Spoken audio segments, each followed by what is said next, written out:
Good morning, everyone. I'd like to welcome you to the Attracting Future Leaders session, Lessons for the Kool-Aid Kids from the Red Bull crowd. Thank you for your time today. My name's Suresh Parmesan, and I'm going to be moderating you through panel discussion. I'm a Senior Marketing Manager at Uponor and a Strategic and Creative Director at Stratavate Group. And those individuals from the Toronto Bartending School, you might be in for a little bit of a surprise, because this is actually a topic that's going to be discussing around the mechanical industry, mechanical and heating and cooling industry. So I'd like to introduce you to my panelists. From left to right, I've got Krystal McNaughton from Wolseley, Canada, Joanna Woo from Emco Corporation, Ron Robinson from AtlasCare Heating and Cooling, Jennifer Hall from Reliance Home Comfort, and Marc-Andre Gendron from Les Entreprises MLG AFI Inc. I did a good job on that? FIS? Sorry. FIS. We'll talk after. So, Kool-Aid Kids, and why did we choose the terms that we did? Well, what defines a generation is very interesting. We're going to go through a few elements throughout this discussion, but the Kool-Aid Kids are really the post-war boomers. And drinking the Kool-Aid, I know, is a bad term, but it is a term that's used all the same. And it's when individuals work for a corporation and they buy into the ideals of that corporation and they become a lifelong career. What we find is that they tend to stick with that organization and they try to work through hard work and dedication and be successful. The Red Bull crowd, they're a little bit different. They're like the tail end of the Gen Xers, Gen Yers, and Millennials. And what's in their DNA is change. They're used to change, they want change, and it's extreme change. So understanding the dichotomy between the two is going to be a really good discussion, but we wanted to start the discussion with some Canadian data. And what you're looking at is StatsCan data on the population breakdown for Canada. What the takeaway on this slide is that the population in Canada is swayed more to the females. It's 51% female versus 49% male. What we're finding is that there is slight increases in individuals, and this is female data, individuals entering the trade, but it's very slight. So the question I'm going to pose to the panel is, are we doing enough to attract women to our industry? And I'm going to start with Krystal McNaughton on this question. Hi, guys. I would like to say that over the past 6 years, I think that we've done a lot to welcome women into the industry, and that's a good start. There has been a shift with more women in wholesale I've seen personally. We've also seen a lot of women entering our branch network. I think where we can see an improvement is more women in sales positions, and particularly in the trade as well. And I think that's going to take more of a targeted approach than we've seen over the past while, where it's been more about kind of generally making it more of a welcoming industry and engaging more women in. I think it needs to start to become a bit more targeted. Thanks, Krystal. Joanna? I agree. We need to start promoting women in our industry, where I study mechanical engineering at Waterloo, and I'm used to a low girls to guy ratio. But what I found out was I didn't realize there was an organization called Women in Engineering until I got to university. So we need to start promoting these associations early on in grade school and high school to attract females into the design and construction professions. And when I knew that we were going to be talking about this topic, I did some research on women and the trades and construction associations, and I didn't find it easily, but I was able to find one called WIST, which is the Women in Skilled Trades. And even when I found it, they don't even have their own website to promote this association. It's through tradeability.ca. So if somebody didn't go on that website, they would never find out that there's an organization specifically for women in skilled trades. That's a really good point and great job on researching that. Joanna, do you feel that there's an opportunity for us to help organizations like that become successful? Definitely. The manufacturers, the wholesale, and the trade, we all got to work together to get into the schools, to get into the grade school and the high schools to promote how great our industry is and what big opportunities we have in the future for us. Thank you. Jennifer? So my daughter and her friends are not talking about careers in trades. I hear that firsthand. I think we do have an opportunity to get into the schools, especially in front of young people, and promote careers in the trades. I also know that women are making up a great percentage of the consumers out there. I have a figure that says 85% of all consumer purchases, everything from autos to healthcare, are made by women. So I've also done research that shows that women feel misunderstood by marketers and advertisers. So I think it is important to be able to put women in front of women to be able to sell products. And we do find some success there, definitely. And we're doing more at Reliance Home Comfort by putting women up on our website on videos to talk about their success in their careers, so that there's a face that people can relate to as they are pursuing career opportunities. Wow, that's great. Thank you. And that's a fantastic job by Reliance. And that's great insights from our female panelists. But let's go to a male perspective. Mark? Hi. I think what we have to do is get them very early on in high school and show them the trade and show them what it is. And it's not just what they think it is, but different aspects of the trade. If they're not physical, there's other things to do in a trade that are more also important, but in a different manner of work. You have to get them and get them in trade school and get them early. I know one of the guys that work for us come out of school and they say there's absolutely no one in their classes in trade school. So you have to get them before to get to that point. Great, thank you. So let's look at the social landscape. Again, we're looking at Canada. What's an interesting fact is that 72% of individuals in Canada own a smartphone. And we're only seeing that stat increase exponentially year over year. Actually, next year, they're forecasting that tablets are going to surpass laptops in terms of the technology of choice for accessing data. Now, what's also interesting is the platform of choice for Canadians is Android. Believe it or not, BlackBerry still holds 19% of the marketplace, which is still a commanding market share. What people do with this access key, which we will call it, is to look at leveraging social platforms. So here's actually CMPX. What we did prior to this session is we sent a survey out to the HRAI and CIPH membership, and we got some respondents. And with that response, we got some insights from the survey. And this is one of the insights. Social at work and social at play. This is how it breaks down from the social platforms. And what's the key takeaway here is that YouTube, and we'll talk about that a little later, is the second largest search engine, for those of you who didn't know that, second largest search engine in the world. What's also interesting is that LinkedIn, believe it or not, I've heard differing stats on LinkedIn not being used in this industry. Well, it shows that LinkedIn is actually used a lot, and Facebook. So the question is, you've got an individual like this, and we heard some of the dilemmas that the market is facing a perception issue. We're going to talk about that. But this individual's talking about being a plumber, and the future for him is going to be very bright. He's going to be a millionaire because of the lack of resources and the opportunity for making major moolah. And he's actually sharing that socially. So my question to the panelists is, how have social trends changed in business? And how can we leverage these trends to build awareness? And I'm going to start with Krystal on this question. Great. So I think with social media in particular, there's a lot of noise, and these stats are quite interesting because we have to develop the content and the message first and then identify which channel we're going to use to communicate that. So when I think about YouTube and our ability to raise visibility of the trade and of our industry and create a lot of dialogue and conversation among groups, that's going to be an excellent takeaway over the next few years. When I think about my own organization, Wolseley, and how we're utilizing some of the content, think about YouTube and training videos, great place for it. We engage that in through our online learning as well, and through digital signage that we have.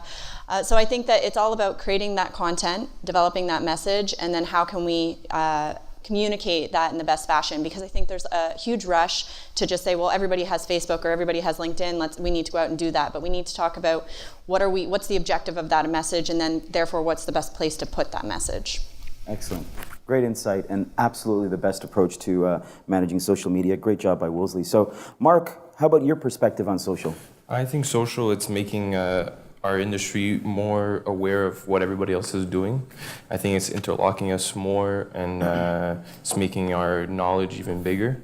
The other part of it is the how-to videos can turn into call-us videos, because they try to do their own, but some people just can't, and that's also changing our business aspect, because the customer is also more aware of what we're doing, and sometimes they're challenging us on how to do it. Great. a great point. Social can be a really good lead generation tool. Okay, so as I mentioned, we had the survey go out to individuals, and one of the questions that we posed was a psychographic question. Psychographic is really just trying to understand how an individual perceives themselves, and this is just the character traits that we put up there. What the respondents didn't realize is that the character traits that we put up there were actually generalizations based on market research that we've done on what defines generations. And it goes from the post-war to boomers, Gen X and Gen Y. What's interesting to note is that the red number is actually looking at the age of an individual and what that individual should be. The blue number is actually how people feel they are. So it's a very interesting insight. And what I'd like to ask to the panel is, what defines an individual belonging to a generation? And I'd like to start with Jennifer on this one. So I think people identify with the generation because of pop culture and social norms and experiences and expectations. But if you look at, what would define a Y or millennial is somebody who's ambitious, who likes and craves change, somebody who wants a lot of development and investment in themselves. And I think as we've evolved throughout all of these generations, older generations can still identify with some of the traits and perspectives of the younger generations. Like, who would not crave more development, flexibility, work-life balance, and opportunity to grow? Absolutely. It makes sense to me. Thank you. Ron, how about your insight? Yeah, I think as part of the boomer generation, I can reflect on that a little bit. But what's fascinating, I find, is the uptake on such things as internet activity within the seniors age group. I've had a great opportunity recently to live with my daughter and son-in-law. They're 30 years old. They had a flood in their house. I've enjoyed that for 7 months as they renovate. And the transition of information from that generation to my generation is tremendous. And I just hope that most people can have that experience and hang around their grandchildren, hang around their children to take advantage of the technology that's out there and not be afraid of it. And I think that'll be carried forward into our workplace and our social time as well. Absolutely. Great job. And great dad. 7 months. Wow.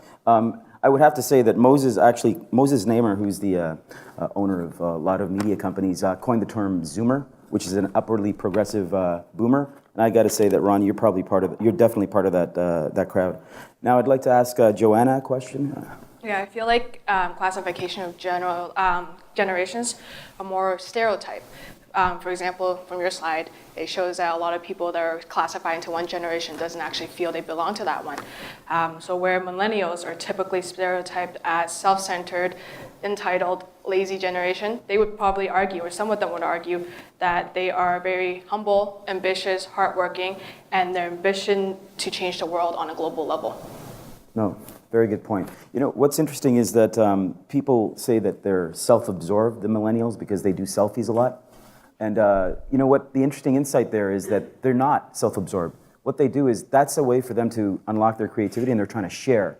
So it's really diving in a little bit deeper and pulling back the layers to understand why people do things and understanding those needs and aligning to them. So that being said, Krystal? I just wanted to, I agree with what Joanna said, and I think she mentioned stereotypes. We like to generalize for a generation, particularly in marketing, because it allows us to target, to create kind of a target group. But what is happening, it's becoming a lot more individualized, so people are relating with different generations, and I think it's defined more by attitude and your set of values versus your age. And so as marketers or as HR professionals, we need to identify who are the group we're trying to target. So if we're engaging youth, for example, or even just trying to develop leaders, whatever age group they may be, when we define HR programs, whether it be better health plans and what that means, we need to know who we're talking to within our organization. Great. No, thank you. That's good insight. And Mark? I think the generation you belong to can be interconnected with a mentor. You can be from one generation, but if you really are close to one of your mentors, his generation point of view will transfer, and that's how you'll have some of us today with the older point of view is because you were taught that way.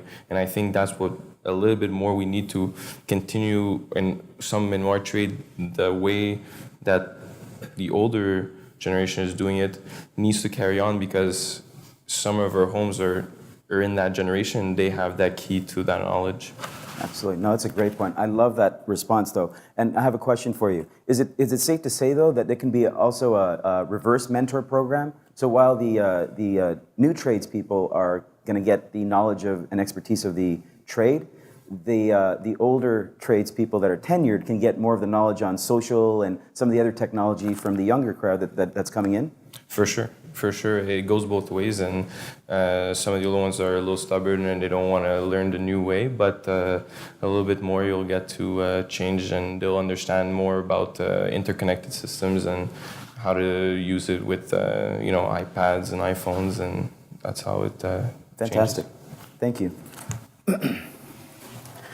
So here's an interesting timeline, and you'll see that we're using Millennial, Gen X, Gen Y, and it's kind of interchangeable. And the reason for that is that the market at large really can't define definitively what makes a Gen X or a Gen Y or a Millennial post-war.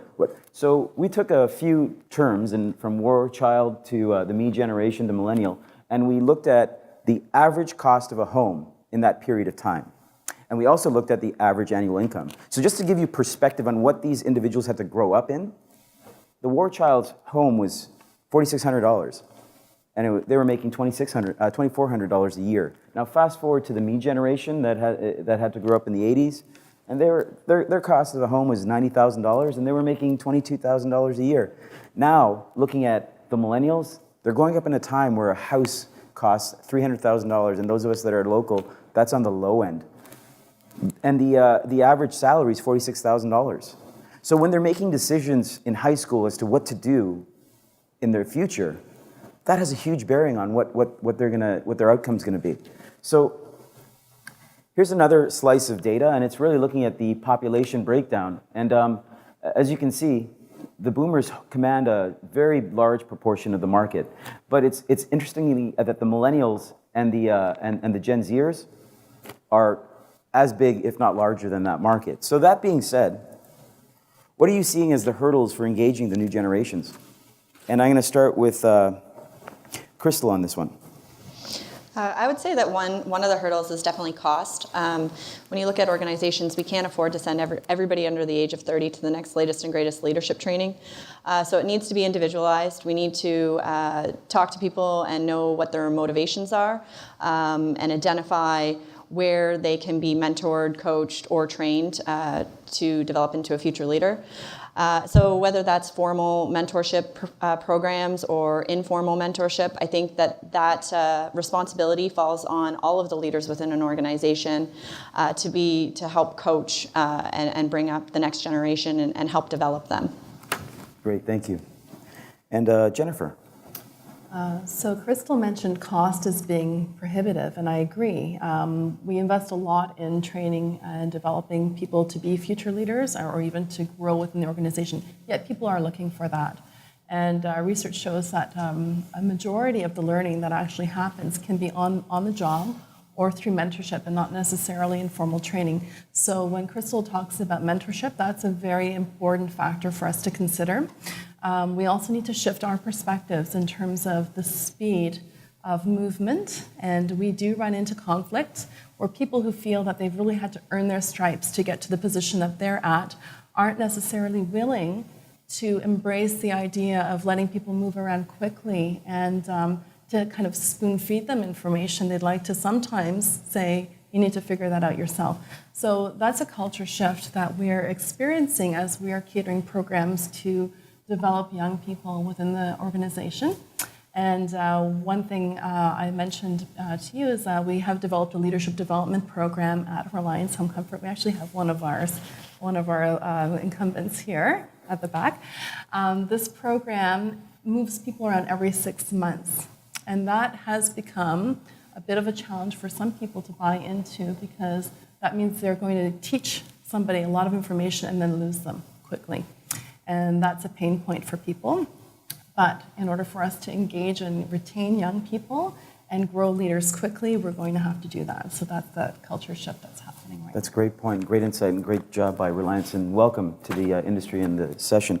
An interesting fact that I found was that an individual that leaves a job in the first year of being hired costs the company 3 times as much as that annual salary. So that's very interesting in terms of retaining employees and the cost to an organization. And I'd like to end with Joanna on this question. Yeah, I agree with both Krystal and Jennifer what they have said already. Everyone's different in terms of what motivates them and what drives them. So going forward, we need to tailor our development plans to their style. So at Emco, we have manager development program and a sales development program that hires fresh grad right from university or colleges. And they go in doing exactly, everybody go into warehouse and they learn about shipping and receiving, and they spend most of their time there. But if they were to spend 100% of the time doing that, they would easily get bored and quit pretty quickly, I would say.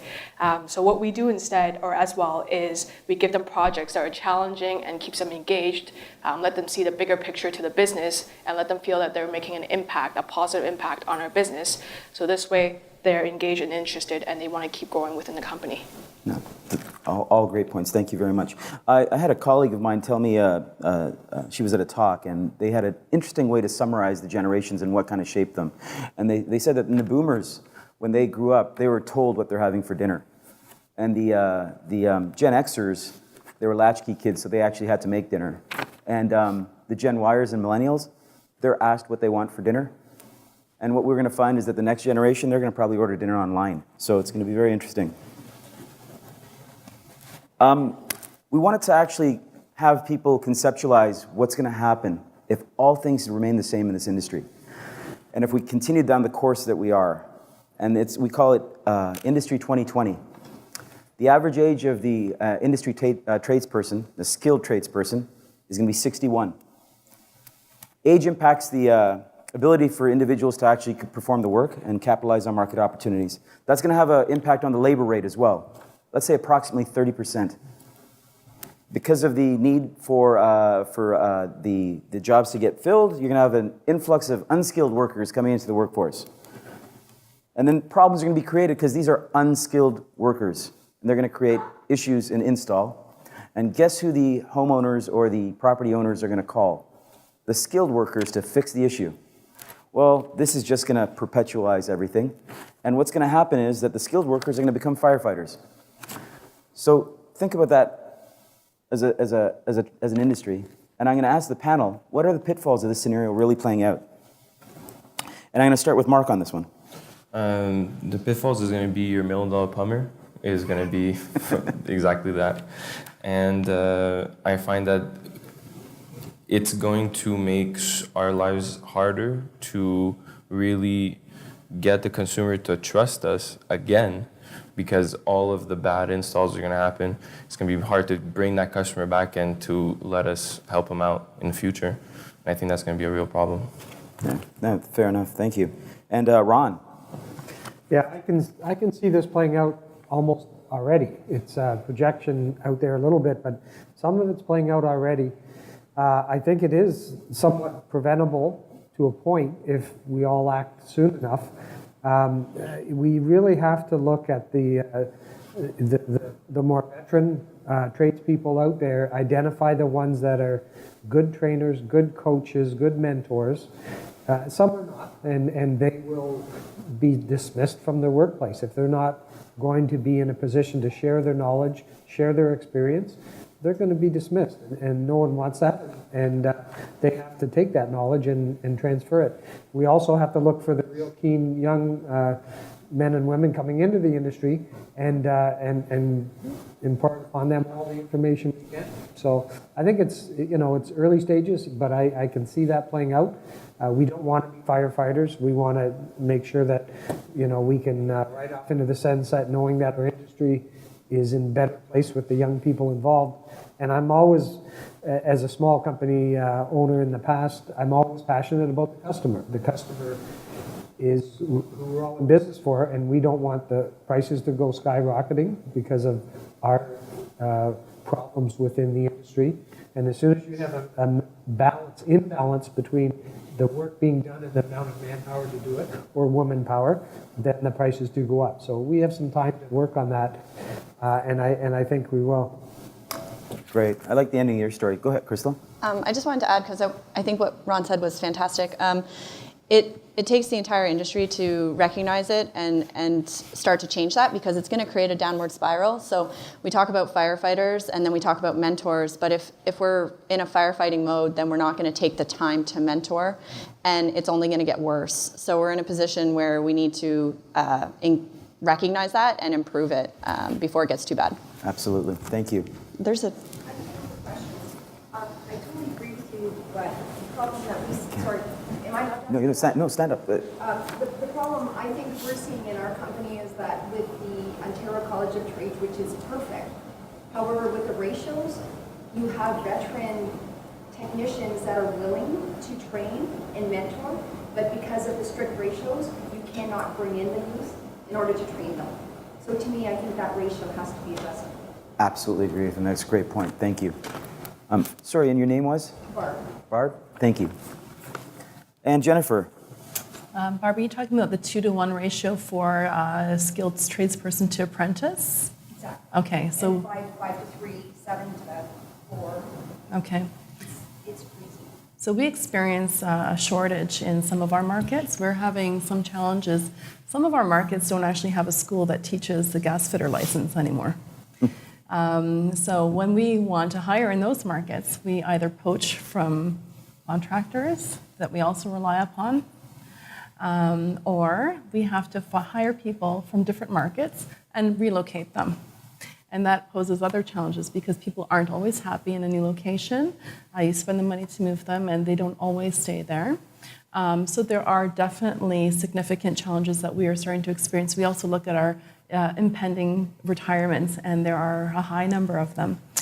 So we are focused on apprenticing, and we do have a career ladder that we've designed for skilled tradespeople to come in as a junior technician or installer, move up into water heater installer, apprentice, and then a technician, a fully licensed G2, 313D.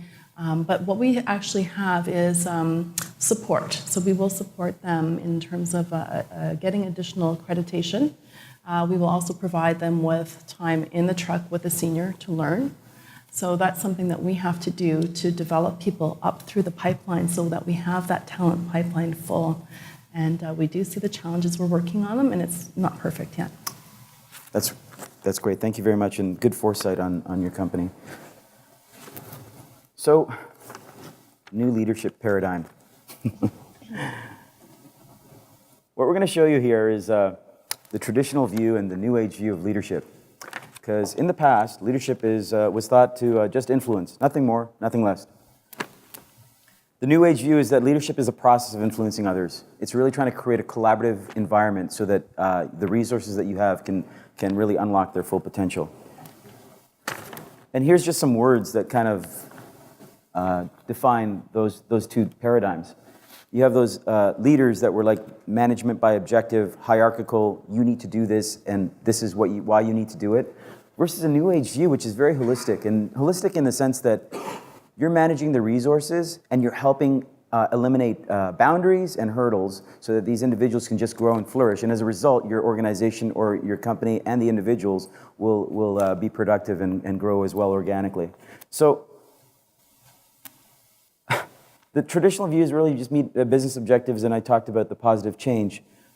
Here's what's an interesting quote. You know, Demings, who's the father of quality, was talking about management causes 85% of the problems in an organization. I agree, especially at this point in time, that they absolutely perpetuate this problem.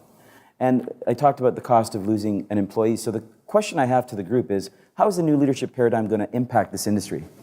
I'm going to actually start with Joanna on this one. I feel leaders need to start adapting this new style to be able to motivate the new generation coming in. And going back to the differences between the two, I see the best leaders with the highest retention rate and the ability to develop a new grad the quickest are the ones that are using the new leadership style, where they're seen as their friend, as their mentor, and they're working towards end goal that they're aligned on versus just being involved in. So we need to adapt this and play on their level and become what I like to call a catalyst to help them develop. No, that's great. And who wouldn't want to work for a friend? Mark, your perspective? I find it could be a mix of both. I think you need to have that mentor and friendship, but also at one point you need to say, I'm the boss. And at one point that has to come in effect too, is that sometimes when you're too friendly, respect and others saying, you can say it, whininess could come into effect, and you need to have a bit more strict policy, but also be there to support your workers and know what they're going through and be able to help them. No, that's fair. Thank you very much. And that's good on the balancing act there. Okay. Media drives perception. And what do we mean by that? Well, if you look at the most popular shows on TV, and here's a few, you kind of wonder why people want to be doctors, lawyers, marketers, or management consultants. And here's a stat from the Association of University and Colleges, and you'll see that the decline in the manufacturing trades and occupations. And what we found is that the Industrial Revolution really screwed up industries as a whole. The education systems that they put in place so that people would churn out more educated individuals. You had parents telling their kids that you've got to go to school. You want to work with your mind, not your back. And that took 3 generations. We've looked at research, and it took 3 generations to get to the problem that we're at right now, which is everyone wants to go to university or college, and no one respects the trade. So what you're going to find in the next 2 decades is that 6 million boomers are going to be retiring. If you look at the trade as a whole, within the trade there's a hierarchy of attitudes on and beliefs on who actually is the best in the trades. And you have like electricians feeling that they're at the top of the pyramid, to the plumbers who are actually at the bottom. And this is perception. This doesn't have anything to do with money or annual salary, but it's just how people perceive a tradesperson. Stories are being told. This is actually a story on YouTube. And what I want you to take close note on is that it's impacted 573,000 people. This individual actually put a series of YouTube videos talking about why an electrician is better than a plumber. And it's, I would have shown you a clip, but it's pretty explicit. And if you want to have a look at it, please just YouTube electricians versus plumber. And then you've got Mike Holmes and Scott McGillivray, who are great shows and great partners. But I want to ask you, when you look at those shows, how much time do they actually dedicate to the trade and the art of plumbing or heating and air conditioning? I just want you to think about that. So are we actually creating it's a self-fulfilling prophecy. So we need to be masters of our own destiny and understand what we need to do to shape that. And my question to the panel is, how can we improve perception of the trade? And I'm going to go to Mark on this one. We need to show them not every plumber is going to unblock your toilet. There's more things to do with plumbing, piping, big oil rigs. There's so many things that the field takes that the perception of that one thing blocks all that out, blocks every person's quality and workmanship to just a plain old plumber that comes out of a truck all dirty and just makes a mess. No, that's fair. And that's a great point on comes out dirty and makes a mess, because we have to think about how we present ourselves to the customers. And I've heard stories about, hey, you know what? I don't want my kid to be the guy that takes a cigarette butt and throws it in someone's house because he has no care for what he does or she does. So it's something that we need to think about. And I'm going to ask Joanna for her thoughts on this as well. Yeah, I definitely feel that we need to make public more aware of our trade, the complexity of the work that we do and the technical aspects to our work. And it's funny because when we were preparing for this presentation, HVAC technicians weren't even on the triangle that we put on. HVAC technicians, I feel, are typically forgotten or lumped in with plumbers. And I feel that we should bring this to light a little bit more about the value of the work that we do, the technical aspect that goes into designing a proper home to provide proper heating, because with the winter climate and Canadian climate, we can't survive without heat. We can survive without plumbing per se. So I feel we need to promote a public awareness to our trade and the importance of it and how the public needs to value the work that we do. Absolutely. And is it safe to say that we need to actually change the way that we're messaging the story so that it's not, I'm just fixing your plumbing system, but I'm helping fix the experience that you have in your house so that when you turn on that tap, You get what you want, when you want, how you want it. And in terms of heating and cooling, I mean, we all talk about comfort, but do we actually speak to that when we're talking to our customers? It's something to think about as we approach this problem. And sorry, I just wanted to add on that. I think that there's almost so much time that we focus also on various trades, and that we all need to work together to bring more people into the trade in various levels. So it's really going to take the entire industry to bring and engage more youth into the trade in general, because we're all playing a very, very valuable part. So. No, that's fair, and that's a great point, Krystal. Sorry, Joanna? No, and I totally agree, and I apologize. I didn't mean to put down plumbing. I'm just giving an example of how we need to all work together to promote the trade industry all together instead of fighting against each other, going electrician versus plumber, HVAC versus plumbing. We need to work together to bring the value of the work that we do to keep people safe and alive. No, that's fair, and very valid points. But again, that pyramid was actually built on perception, right? So it's perceived trade. So let's look at the StatsCan data again. And now we're going to look at population breakdown in terms of age group. And what you're seeing is that there's a steady increase in terms of individuals that are going to be retiring. And, coming into the country. And what's interesting with the individuals coming into the country is that everyone says, oh yeah, immigration's a bad word. Actually, in the US, immigration's a polarizing topic. People don't like to talk about it. I'm proud to say that we're Canadian because actually immigration is looked at as something that helps build the economy and build the country. What's also interesting to note in the Canadian data is that 58% of the new immigrants that come in economic status, which means that they're actually coming in as investors or they're coming in as qualified individuals into the country. And the question I have to the panel is, how can we leverage this? And I'm going to ask Ron. Yeah, I think our Canadian economy definitely needs immigration, and if we can help focus a lot of that immigration employment towards the trades, we all benefit. There's other parts of the world, as far as the hydronic end of it, or the beautiful heat product, that is so far advanced as far as the technologies and the actual labor force that's been installing systems for quite some time. So we should capitalize on that and let them share their techniques and best practices with us. Other parts of the world as well, not just Europe. We also can benefit from the languages that they can speak and communicate to our customers throughout our workforce. That's great point, Ron. And Joanna? Jennifer? So to build on Ron's points, I definitely experienced very similar things. I think that what we could do is to bring in more people with these skilled trades experiences, obviously, to capitalize on a demand, obviously, shortage of supply and high demand. But another thing that we definitely focus on is reflecting the populations that we serve.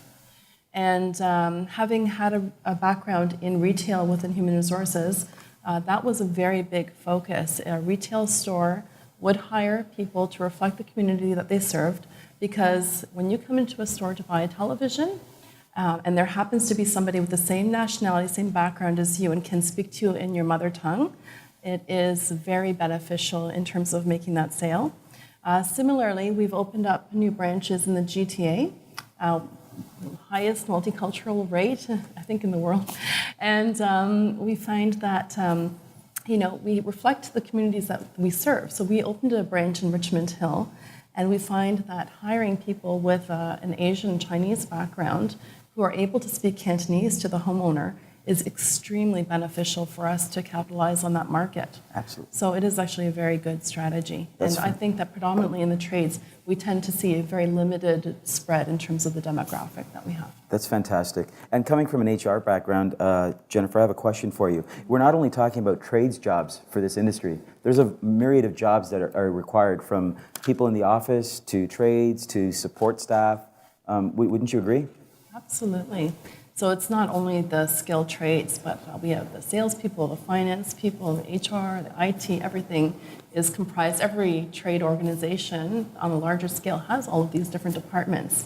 And, there aren't enough jobs in Silicon Valley for every young person to go to Apple or Google, right? And so people do, with the unemployment rates that we have today, people do need to look at where the opportunities lie.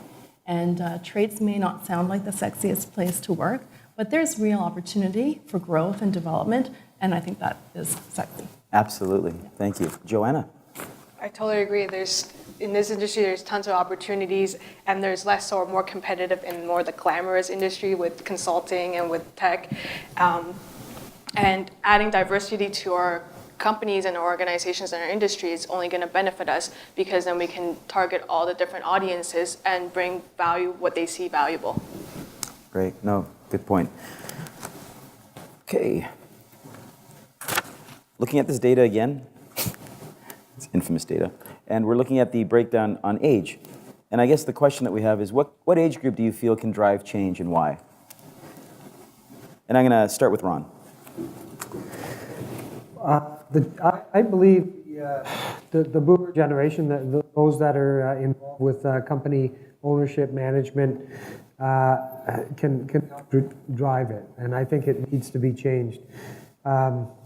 It's not a case of doing it all ourselves. It's a case of, again, identifying those who are very keen to move forward and to be influenced by our older generation, and basically almost get out of the way. Don't suppress them, encourage them, mentor them. As Mark had mentioned, mentorship is very important, but let their best practices flow, and let them use the technology and transfer that technology within the company. I know at AtlasCare, we are implementing any new computer programs. It's not our older generation like myself that's put to that task. It's the younger generation that are finding the new technology comes more natural to them than ourselves. So basically, let them do their thing, identify them, identify your mentors, identify your keen people in the industry, and basically help them by getting out of their way. Oh, great. Thank you. Joanna? I agree. Everybody can drive change. It's the individual that's willing to do that. So the opportunity has to be present for us to take that on and go for it. And with mentors helping us throughout, so every age group can drive change. It's just if you're willing or not. Yeah, fair enough. Jennifer, please, your insights. I don't want to generalize and say one age group can drive the change. I think we all can drive change. I do believe that we need to be open to other perspectives and viewpoints. And having worked in a few different companies and industries, I definitely believe that having diversity of experience is definitely beneficial. So when you have new people coming into your company, ask them for their perspective. Don't make them shut up and wait and listen and learn from you. Ask them for their thoughts and ask them to contribute right from day one. Absolutely. Thank you. So there's government programs out there that are trying to, they've recognized the issue and they're trying to tackle it head on. And we've got Action Plan Canada and we've got Skills USA. Now, we also have association programs, and Career Tap and HRAI have programs. I'm going to ask Krystal, because she's actually a part of Career Tap and getting that PR message out with CIPH. Governments and associations are trying, but they can't do it alone. So how can we help? No, it's a very valid point that they can't do it alone. I think if it's going to be an authentic message, then it needs to come from the entire industry. Obviously, with CIPH utilizing Career Tap to promote the various opportunities that exist within our industry, that those jobs need to come from somewhere. So we need to populate that message. We need to continue to not only promote our own organization's message, but the industry as a whole. So I think that falls on the responsibility of absolutely all of us. Absolutely. Great point. Now, you hear the term that it takes a village to raise a child. But there's also, a community that needs to develop a sales tradesperson. And when I talk about community, I really mean everyone. We've got schools, associations, manufacturers, contractors, media, and government. Every single one of us needs to help make this industry sexy. Was it, Jennifer? And we need to really do that together. So the question I have is, how do you feel the community can work together? And I'm going to ask Joanna. I believe we all need to get involved, not just our industry, but we need to get other industries involved to promoting our industry. Say, for example, in the education system, we need to get teachers, guidance counselors to start promoting going to trade schools, going to colleges, and not just going to university. One interesting fact I had, I was on the AUCC, which is the Association of University and Colleges of Canada, and they had a quick facts summary sheet of skills gap in Canada. Out of the 11 facts they had, 9 promoted strongly for university education, and only 1 highlighted colleges or trade education. So we need to work with the education system to promote trades and colleges. We need to work with industries to promote how they're working with us to help build their building, keep their building automated and everything like that to promote what we do. Absolutely. Krystal, do you have some insight on that? Yeah, I think a lot of organizations do job fairs and career fairs. And just that, touching back on what I had previously said about promoting our own organizations, I think going back to an authentic message, when we're promoting those associations, it helps us all because it gives us some credibility. So to go there with some documentation or some industry knowledge to back us up, I think is very beneficial. And you can just reach out to HRAI or CIPH and they can arm you with those collaterals to do that because I think it gives us all credibility. Perfect. Ron, yeah. Yeah, I think it, as you say, it does take effort from all directions. HRAI has career connections and there's a lot of activity going on there as well. Anyone who watched the Olympics being televised quite recently saw the federal government, I believe, take part in continuous advertisements about more women in the trade. I think her name was Valerie, and she's now a happily employed refrigeration mechanic, and that's good effort from the government. Here at the CMPX 2014, the skills competition upstairs on the floor is a great example of our industry getting involved and giving the opportunity to young youth from high school age, college age, to compete and have a little friendly competition and be rewarded for that and spark an interest in the youth. So as long as it comes from all directions, I think it will be quite successful. Absolutely. Jennifer, do you have insight? Sure. One thing I'll say is as a young person not really knowing exactly what I wanted to be when I grew up, and going to university and starting off with a major in English and then taking anthropology and a couple of business courses and HR courses in there. Finishing with an undergraduate Bachelor of Arts degree, just like all of my friends, upon graduation, we said, wow, now what are we going to do for the rest of our lives? And one message that we can share with people who are facing a great deal of unemployment right now, young people not knowing what to do with the rest of their lives, is that you can take a college program, a couple of years of training, and you can have earning potential between $40,000 and $100,000 a year, just like that, and have meaningful work where you're actually impacting the quality of people's lives. And that message definitely needs to go out to young people too. Absolutely. Great point. I still don't know what I'm going to be when I grow up. Mark, how about yourself? I feel that the community can work together, but also it starts, I find, at home. I find that more you have a link to, say, my family business, I got taught that, that's what should be, and you have the other side, parents that want your kids to go to school and they don't want they want the university degree. And then I have a bunch of my friends where we got into the family business because that's what's there and that's what we got taught in and that's what we're good at. So we decide to follow what we've been trained to do almost all our lives.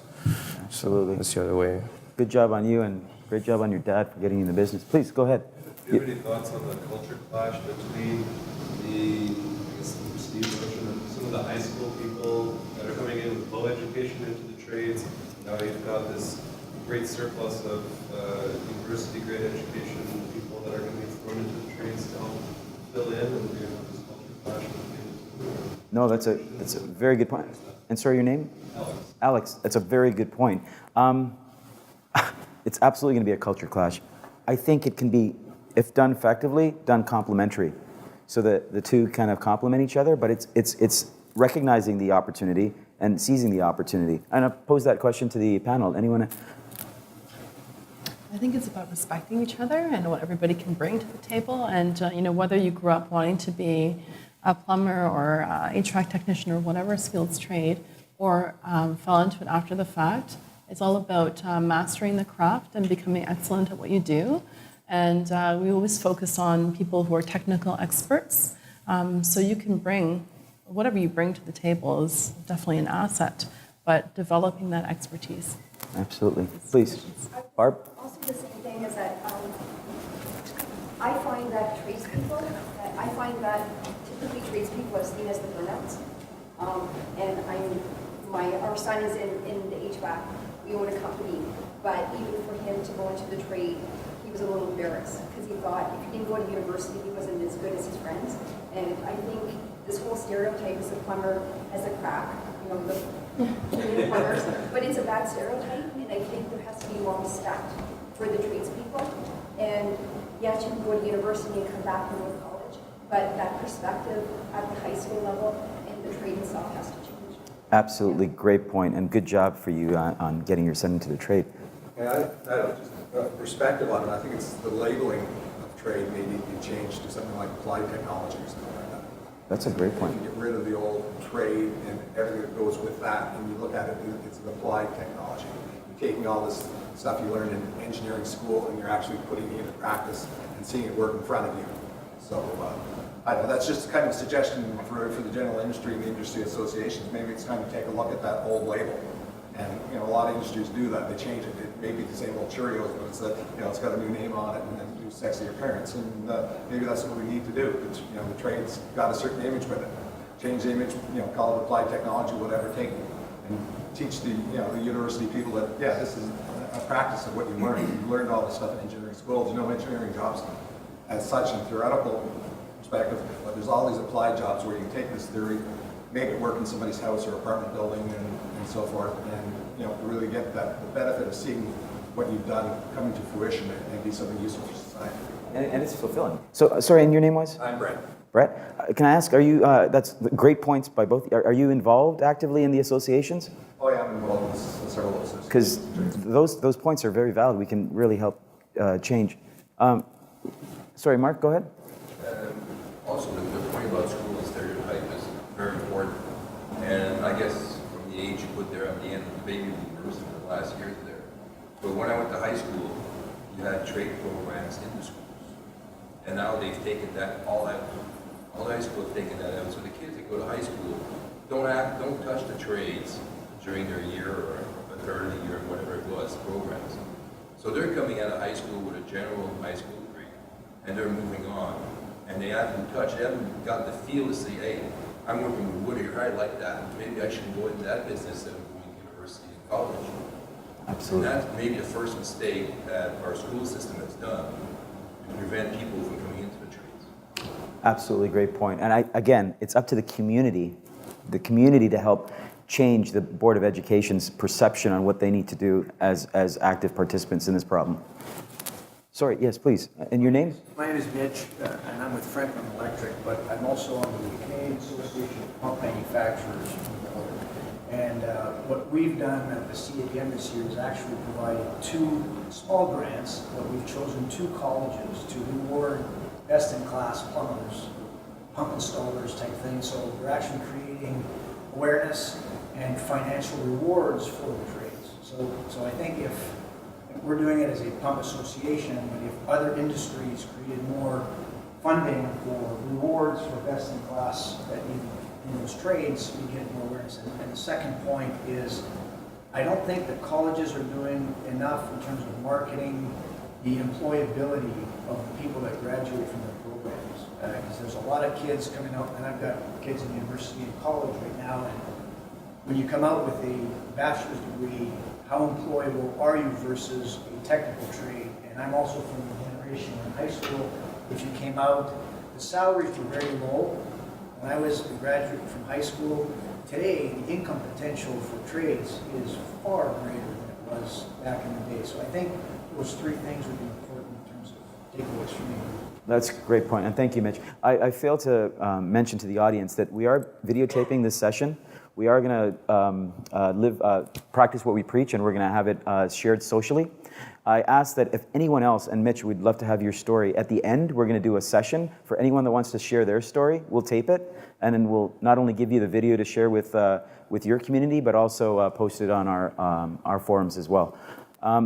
That perception issue is still a big issue, and I think what really did it for me when I started, I've been in the industry for about better part of 5 years.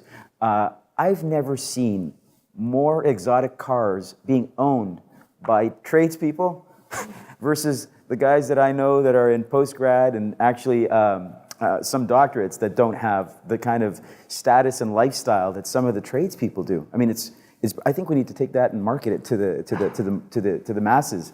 But we definitely need to rethink where our leaders come from.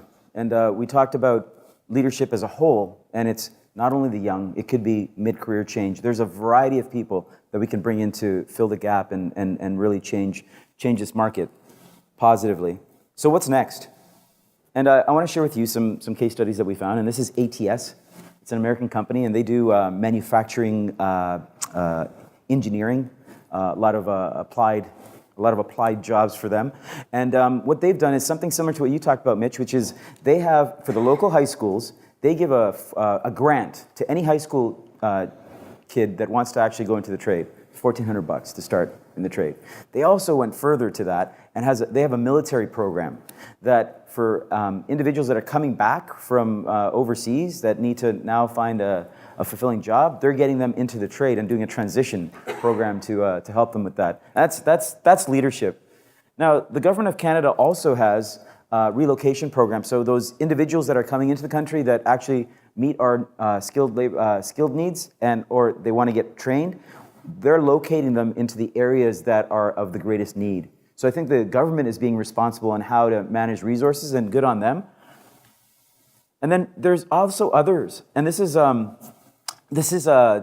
Skills Canada and CAF, and what they did was they created careersintrade.ca. And it's a myth-busting type of website. So it looks at the myths on the trade, and it talks about that's why it's a fallacy. The presentation as well is going to be posted online for everyone. But this is what we're talking about, leadership and trying to shape the community and work collaboratively and really change the industry. So here's some interesting quotes. And Jim Ryan's the chief executive officer of Grainger, which is a distribution company, one of the largest in the world. And he says, and I think we all agree, right, that the industry needs aggressive marketing and creative visibility. Absolutely need that. And Mike Rowe really it simplified the problem, which is we've made work the enemy. We really have. Sir, please, go ahead. What you need is an up-and-door commercial where someone at Google has their server, and they're installing their server, and then one of the plumbing mains over the server breaks. And instead of a dirty plumber driving up, you have a plumber showing up in a Ferrari. He opens the trunk and takes out his toolbox, with an up-and-door toolbox, and walks in, and you just made plumbing Google sexy. Wow, Alex, I think you just took my job. That's great. Thank you. That's a great point. Thanks for the shameless plug, too. Thank you. But what can you do? Leverage government apprenticeship programs. Work with associations at the local chapter level to improve our circumstances. And elevate the trade. Tell your stories. We talked about social. We talked about creating that kind of story, sharing it, because everyone has access to information. Things will go viral. We don't know how. There's no logarithm that does that. But sharing it, and people just get attracted to it, and that's what it's going to help shape and change this industry. And that's really it. I mean, the next generation is going to face a more greater dilemma if this problem amplifies. So we want to thank you for taking the time to listen to this discussion. I want to thank my panelists for taking the time, energy, and effort to help prepare for this session. I would like to give them a round of applause for all their work. this is what I mean by community coming together and collaborating to help shape and create change. So yeah, thank you very much. Again, those of you that actually want to share your stories, please feel free to stay behind, and we'll share. We'll give you the opportunity to do that. Are there any questions from the audience at large, though, that we wanted to handle? No? Again, thank you very much.